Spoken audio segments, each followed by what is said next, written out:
Stage پر رونق افروز علماء کرام و صدر جلسہ، تمام سامعین و طلبہ، السلام علیکم ورحمۃ اللہ تعالی وبرکاتہ۔ الحمدللہ الذی وفا والسلام علی عبادہ الذین اصطفیٰ، اما بعد فاعوذ باللہ من الشیطان الرجیم، بسم اللہ الرحمن الرحیم۔ فلا اقسم بمواقع النجوم، صدق اللہ العظیم۔ اے عشق تیرے صدقے جلنے سے چھٹے سستے، اے عشق تیرے صدقے جلنے سے چھٹے سستے، جو آگ بجھا دے گی وہ آگ لگائی ہے، جو آگ بجھا دے گی وہ آگ لگائی ہے۔ طیبہ نہ صحیح افضل مکہ ہی بڑا زاہد، طیبہ نہ صحیح افضل مکہ ہی بڑا زاہد، ہم عشق کے بندے ہیں کیوں بات بڑائی ہے، ہم عشق کے بندے ہیں کیوں بات بڑائی ہے۔ ایک بار درود پاک کا نظارہ پیش کیجیے، بڑے باوجود بلند۔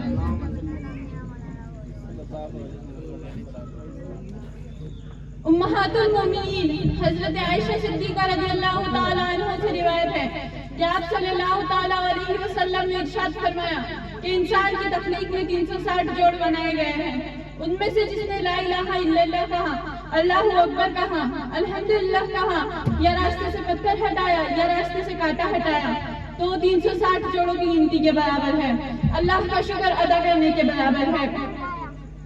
1400 سال قبل جب نہ کوئی طبی حالت تھی اور نہ کوئی ایسا ذریعہ جس سے انسانی جسم کی تعداد کو متعین کر سکے، اور آج کے اس دور میں سائنس میں انسانی جسم میں 360 جوڑ ہوتے ہیں، یہ صحیح ثابت ہوا ہے۔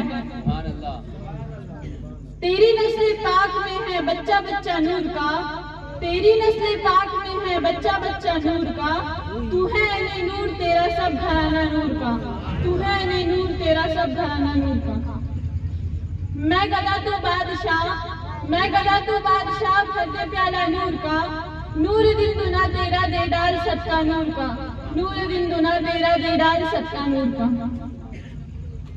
وہ کتاب تمہارے پاس ہے میرے عزیزو، اللہ رب العزت نے اس کتاب کے اندر کتنے علوم کا سمندر رکھا ہے، کبھی آپ نے سوچا ہے؟ یہ وہ لوگ تھے جو عرب لا نہیں سکے لیکن جو سوجھ بوجھ رکھتے تھے، انہوں نے قرآن پاک کا مطالعہ شروع کیا اور اس میں سے جواہر نکالے، موتیاں نکالی۔ اب مختصر میں ذکر کرتی چلی جاؤں گی کہ سارے علوم قرآن پاک میں موجود ہیں، وہ علوم جس کی اجازت کے زمانے میں کی جاتی ہوں۔ میں 1400 صدیوں پہلے کی ان آیات میں تمہیں صاف واضح بتا سکتی ہوں کہ کون کون سے علوم قرآن پاک میں موجود ہیں۔ ایسٹرونومی کے بارے میں تو آپ نے سنا ہی ہوگا۔ ایسٹرونومی یعنی علم الفلکیات جس کو کہتے ہیں، کائنات کا علم، جیسے آسمانوں میں کیا ہے، گیلیکسیز میں کیا ہے اور کیسے دنیا وجود میں ہے، یہ سب جاننے والوں کو ایسٹرونومر کہتے ہیں۔ ایسٹرونومی کی بیسک فارمولے قرآن پاک میں موجود ہے۔ کیا آپ جانتے ہیں ایسٹرونومی کی سب سے بڑی تحقیق کیا ہے؟ ان سائنسدانوں کی سب سے بڑی تحقیق یہ ہے کہ ایک شخص ہے جس کو ہی کہا گیا ہے اسٹیفن ہاکنگ، اس نے 1925 میں سب سے پہلے کہا کہ کائنات پھیل رہی ہے۔ اس نے کہا کہ وہ دیکھ رہا ہے گیلیکسی میں اسٹارز دور دور ہو رہے ہیں، اور اس میں پھیلتے کائنات کا نظریہ سب سے پہلے دنیا کو دیا، اور اللہ قرآن پاک میں فرماتا ہے وَالسَّمَاءَ بَنَيْنَاهَا بِأَيْدٍ وَإِنَّا لَمُوسِعُونَ، آسمان کو ہم نے اپنے دستے قدرت سے بنایا ہے اور اس کو ہم قیامت تک پھیلاتے رہیں گے۔ اس کے علاوہ بگ بینگ کے بارے میں تو آپ نے سنا ہی ہوگا کہ پہلے زمین، آسمان، چاند، ستارے سب چیزیں ایک تھی، ایک بڑا دھماکہ ہوا، اس سے کائنات پھیلی، اور اللہ قرآن پاک میں فرماتا ہے اولم ير الذين كفروا ان السماوات والارض كانتا رتقا ففتقناهما، اللہ فرماتا ہے اے محبوب جو نہیں دیکھتے ہو کافر جب بھی انکار کر رہے ہیں کہ زمین، آسمان، چاند، ستارے سب چیزیں ایک تھی، ہم نے ان کو پھاڑ کر کے الگ کیا ہے۔ اور اب میں بلیک ہول کی بات کروں تو اس کو بھی قرآن بیان کر رہا ہے۔ اللہ قرآن پاک میں فرماتا ہے فلا اقسم بمواقع النجوم، صدق وہ آسمان، فلا اقسم بمواقع النجوم، قسم ہے ان جگہوں کی جہاں جا کر کے ستارے فنا ہو جاتے ہیں، اور آج کے سائنسدان اس کو بلیک ہول کہتے ہیں۔ اس کے علاوہ بوٹنی، نباتات کا علم جس پر یونیورسٹیز قائم ہیں، اور اس کے بارے میں بھی قرآن بیان کر رہا ہے۔ اللہ قرآن پاک میں فرماتا ہے وَمِن كُلِّ ثَمَرَاتِ جَعَلَ فِيهَا منها زوجين اثنين. اللہ فرماتا ہے کہ ہر پل میں ہم نے میل اور فیمیل رکھے ہیں، اور آج کا سائنس یہی کہہ رہا ہے کہ ہر درخت میں میل اور فیمیل ہوتے ہیں.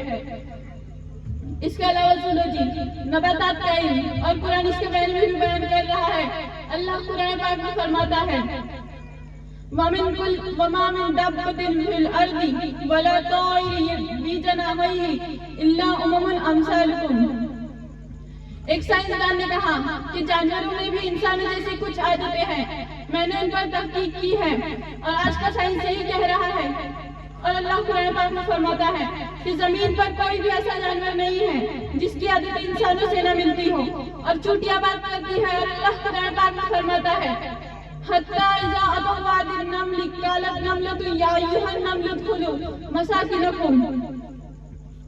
ایک مرتبہ جب سلیمان علیہ السلام اپنے لشکر کے ساتھ گزر رہے تھے تو وہ ایک چوٹیوں کی وادی کے پاس پہنچے.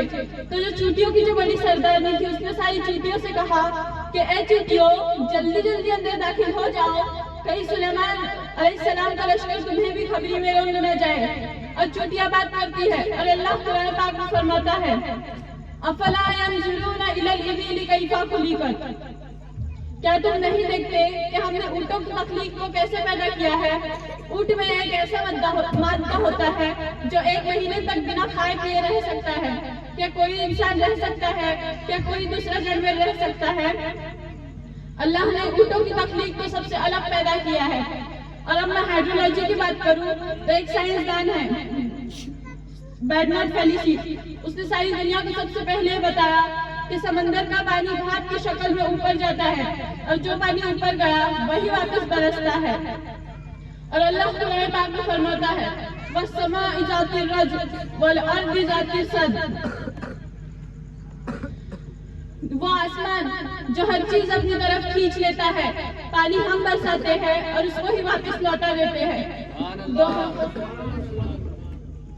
2016 کے دسمبر میں ایک جاپانیز کو نوبل پرائز دیا گیا، اس کا نام یوگوشیرو آشیمی تھا. تو لوگوں نے ان سے سوال کیا کہ آپ نے ایسا کیا کیا ہے جو تمہیں نوبل پرائز دیا گیا؟ تو انہوں نے کہا کہ میں نے کینسر کا پریکاشن کھوج لیا ہے. تو لوگوں نے کہا کہ ایسا کیا ہے جس سے کینسر نہیں ہوگا؟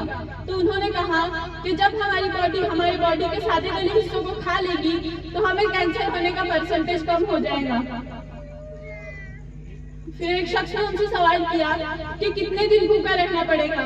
تو انہوں نے کہا کہ 25 سے 30 دن بھوکا رہو اور 11 سے 12 گھنٹے بھوکا رہو تو تمہیں کینسر ہونے کا پرسنٹیج کم ہو جائے گا. قربان جائے اللہ رب العزت کی قدرت پر جس نے ہم تمام کو پیدا فرمایا، اور یہ ساری چیزیں ہم تمام کے حق میں پیدا فرمائی.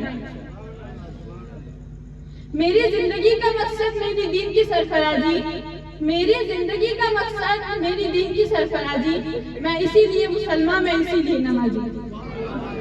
بس میں اب دعا کرتی ہوں کہ اللہ پوری امت محمدیہ کو قرآن کو سمجھنے اور پڑھنے، علم حاصل کرنے کی توفیق عطا فرمائے.